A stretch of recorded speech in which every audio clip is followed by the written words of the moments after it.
હાલો ખેડૂત ભાઈઓ, રામપુર તોરીને આંગણે આ કારુભાઈ થોમણની અહીંયા આ ટુકડા ઘઉંનો પોકના હજી દૂંદા હુકાય છે. કોઈ પણ ભાઈને પોક લેવો હોય તો મારો કોન્ટેક કરજો. મારા નંબર છે 9161 પોકનો ભાવ છે 400 રૂપિયાનો કિલો.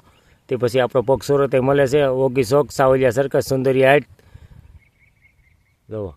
અને હજી આ વાહે અમારે પસાર ઘઉંની થોડીક લીલ્યું છે એટલે ન્યાય હજી દૂંદા કાપવાના છે અને ચાલુ જ રાખવાનો છે વણ.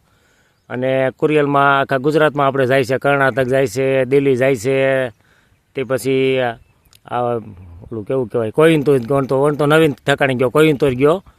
એટલે એવા નવા નવા સિટી અમુક પકડાતા જાય છે અને આપણું માર્કેટ ચાલુ છે. એટલે કુરિયરનું ભાડું ભાઈ લેવાવાળા માથે છે. અમુક પછી 400 રૂપિયા પોકનો ભાવ તો કુરિયરનું ભાડું ભાઈ 40 રૂપિયા ત્યાં કુરિયરનું ચડે છે ગુજરાતમાં. પછી મુંબઈના 50 રૂપિયા છે. એટલે પછી એથી આઘું હોય તો વધારે છે. એટલે એ રીતથી ભાઈ મારા ભાઈ ઓર્ડર કરજો, આમાં સરનામું નાખજો એટલે આપણે પોકનો ઓર્ડર દેવું મોકલશું, વિદ્યા મોકલશું. પોકની ક્વોલિટી જોઈને જ ઓર્ડર કરવાનો.